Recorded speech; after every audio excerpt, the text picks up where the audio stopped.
that he admitted to be the author. Unless he's ready to provide evidence of what he is saying, let's proceed. You render the apology, and then you just pull the statement down, and then we walk away. Chairman, and also issue a disclaimer on that one. It's because the lawyer can only speak on matters of law. And Mr. Vormawor has all the facts known to him, and in whichever capacity is seated there as a witness or whatever, Patrick Boma, this must come as an advice to him.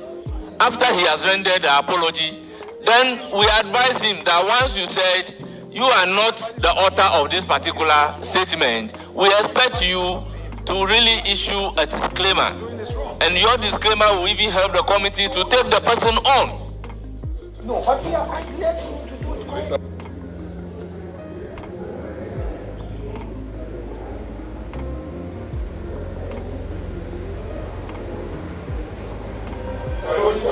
So, Honorable Counsel, the floor is now being given to your client. No, unless I'm, Mr. Chairman, with due respect, unless I'm ruled out to speak. But I'm here representing my client, and it's my duty and obligation to ensure that he doesn't run into any challenges which is not entitled to be pushed into. If we want to, what we want to do is to ensure that we don't end up making statements which will appear to incriminate us and violate our right to self-incrimination. I will, in a moment, allow my client to make a response, but our point is that, yes, we made that statement, but we are saying that it was not intended. Honorable Chief of Staff, are you doubting the integrity of this committee? No, I don't know where. So that is why we are giving you our words. That, why? Please, listen, so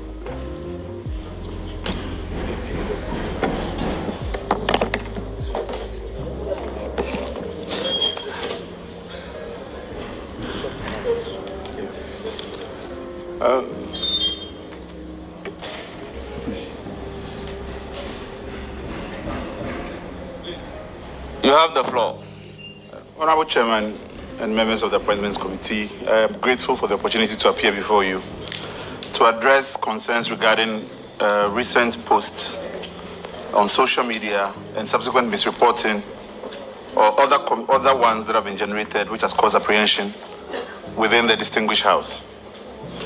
I want to begin by reiterating my utmost respect for the committee and its constitutional role and the job or task it has to vet persons to high office in this country.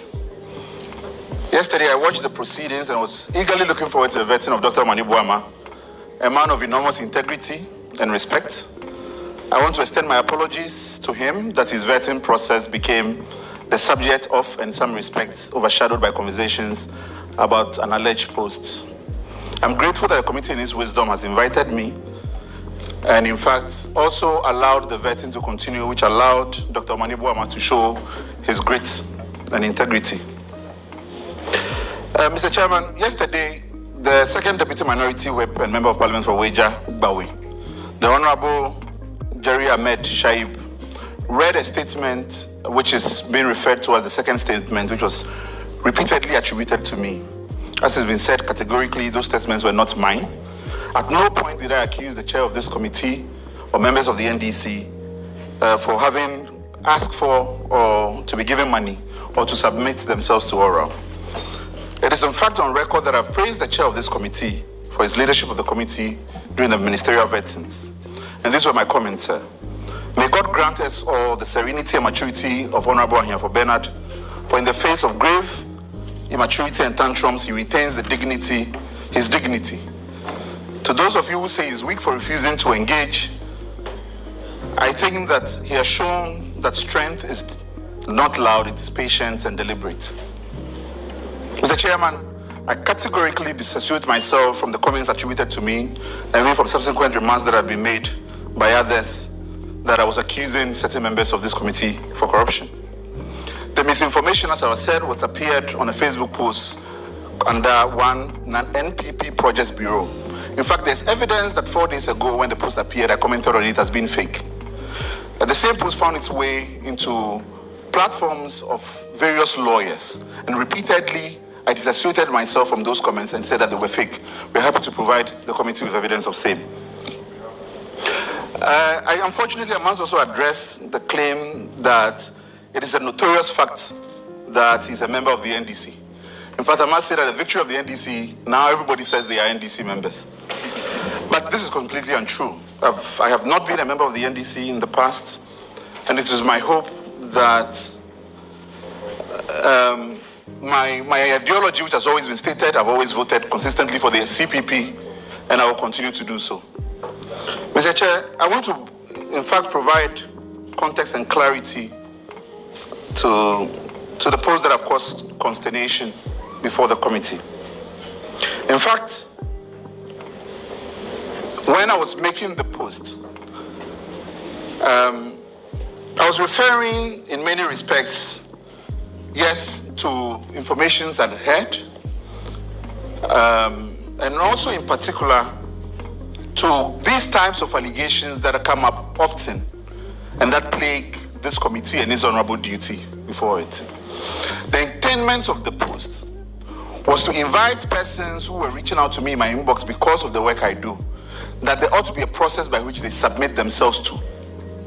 Now, in my choice of word, in fact, if you look at the statement that was made, that have been shared with me, you'd see that the post has been edited several times because I'm trying to convey the right tone. Unfortunately, perhaps lacking the gift of the gab, I made the post in a manner that suggests that I was accusing specific members of this committee to this. And Mr. Chair, if you allow me to further draw the committee's attention to the real import of that post and what I was trying to achieve with it.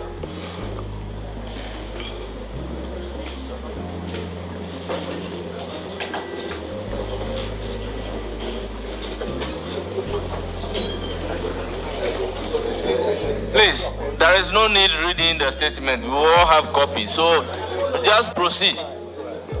Just proceed with your apology. Mr. Chair, the truth is, despite this, I was in fact working on an article concerning this very issue, and that the context of the post were reflections that I were having in connection with so many issues that I found as part of my research. And if the committee would allow me, I'm able to provide that again, context and clarity. I say unequivocally, Mr. Chair, on Monday evening, I watched the current majority leader on City TV's point of view. He spoke about concerns he and others has raised in the past regarding improper approaches that have been made to the committee. I am aware that an ad hoc committee was set up by the House which found that because it did not provide documentary evidence of improper approaches, he should apologize. Today, he stands elevated among his peers. Mr. Chairman, Mr. Manasseh Azure published a book, The President Ghana Never Caught. This was his words in the book. Please, are you going to render apology? We are not interested in what Manasseh has said in the past. Please. Please. Mr. Chairman, I crave your indulgence for context and clarity. I crave your indulgence for context and clarity as to why my post.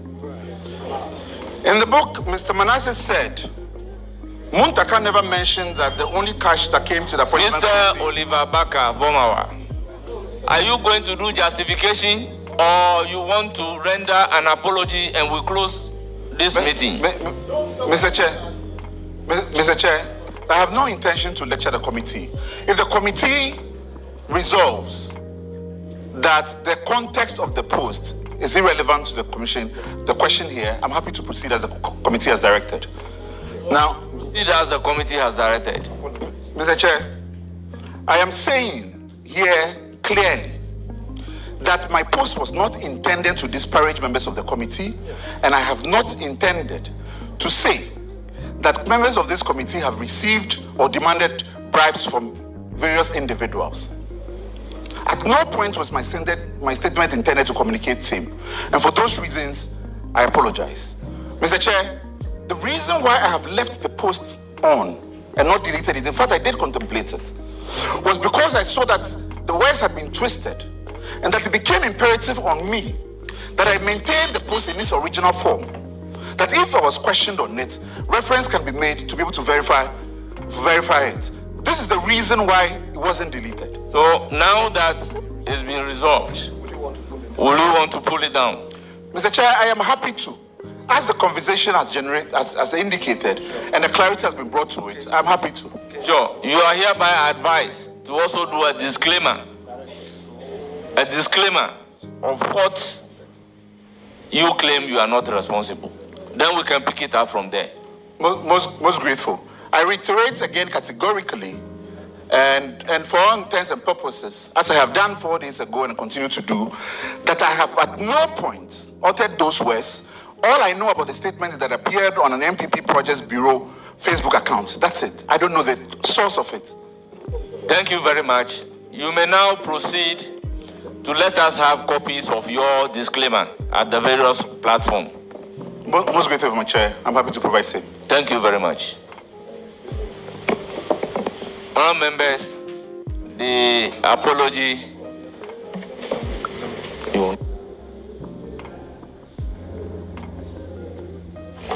Chairman, thank you for the opportunity. To our friend Oliver,